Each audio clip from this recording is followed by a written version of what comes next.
దీంట్లో కూడా మీరు చూస్తే 1,25,000 ఎకరాలకు నీరు అందుతుంది. 1,00,000 మందికి త్రాగునీరిచ్చే అవకాశం ఉంటుంది. మొదటి దశ 1.54 టీఎంసీలు, రెండవ దశ 6.32 టీఎంసీలు నీళ్లు కావాలి. ఈ రెండు కూడా చేసే బాధ్యత ఈ ప్రభుత్వం తీసుకుంటాం. అదే మాదిరిగా ఇప్పుడే లావు చెప్పినట్టు నా చిరకాల వాంఛ ఈ రాష్ట్రంలో మెజారిటీ ఇరిగేషన్ ప్రాజెక్టులన్నీ ఎన్టీ రామారావు గారి కల అయితే ఆ తర్వాత ఆ ప్రాజెక్టులు ప్రారంభించింది, పూర్తి చేసింది సమైక్య ఆంధ్రప్రదేశ్లో కానీ నవ్య ఆంధ్రప్రదేశ్లో కానీ భగవంతుడు నాకు ఆ అదృష్టాన్ని ఇచ్చాడు, అలాంటి అవకాశాన్ని ఇచ్చాడు. ఈరోజు మీరు చూడండి, పోలవరం రాష్ట్రానికే ఒక వరం. నేను చాలా కష్టపడి 76% పూర్తి చేశాను. ఆ 5 ఏళ్ళు ఒక వ్యక్తి వచ్చాడు, వ్యక్తి పేరు నేను చెప్పను.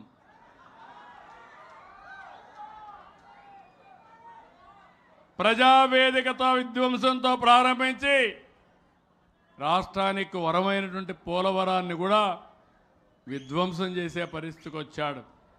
డయాఫామ్ వాళ్ళు కొట్టుకోబోయే పరిస్థితి వచ్చింది. నేనుంటే 2020కి నీళ్లు ఇచ్చేవాళ్ళం.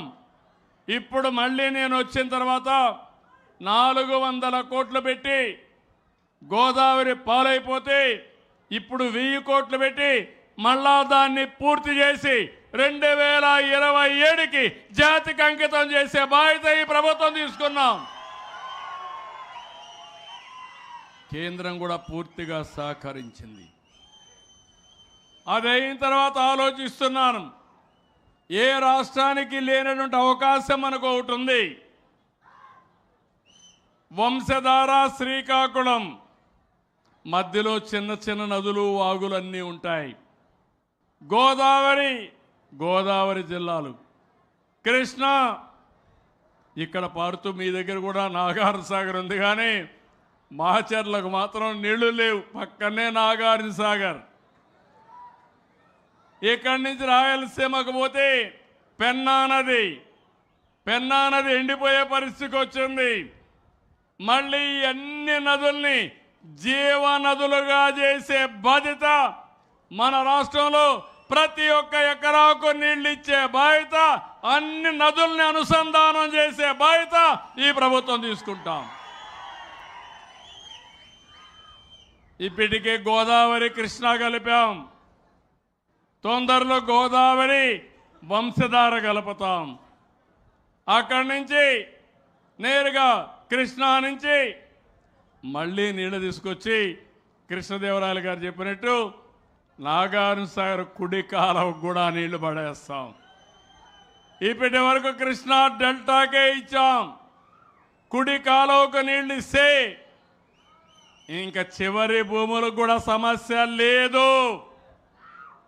ఈ సంవత్సరం ప్రస్తుతానికి 94% మేజర్ మీడియం ఇరిగేషన్ ప్రాజెక్టులో జల కళ కనపడుస్తూ ఉందంటే అది ఈ ప్రభుత్వానికి ఉండే దూరదృష్టి అని చెప్పి నేను మీ అందరికీ విజ్ఞప్తి చేస్తున్నా. కాబట్టి ఈ 3 పనులు కూడా చేస్తాం.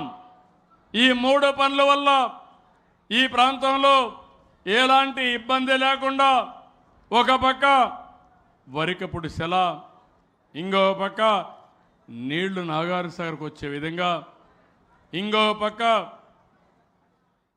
ఏదైతే జేజేఎంలో ఇంటింటికి కొళాయి ఇచ్చే బాధ్యత, అమృతలో పట్టణం నీళ్ళు ఇచ్చే బాధ్యత, కొళాయిలు పెట్టే బాధ్యత, ఇంటింటికి ఇచ్చే బాధ్యత తీసుకుంటాం.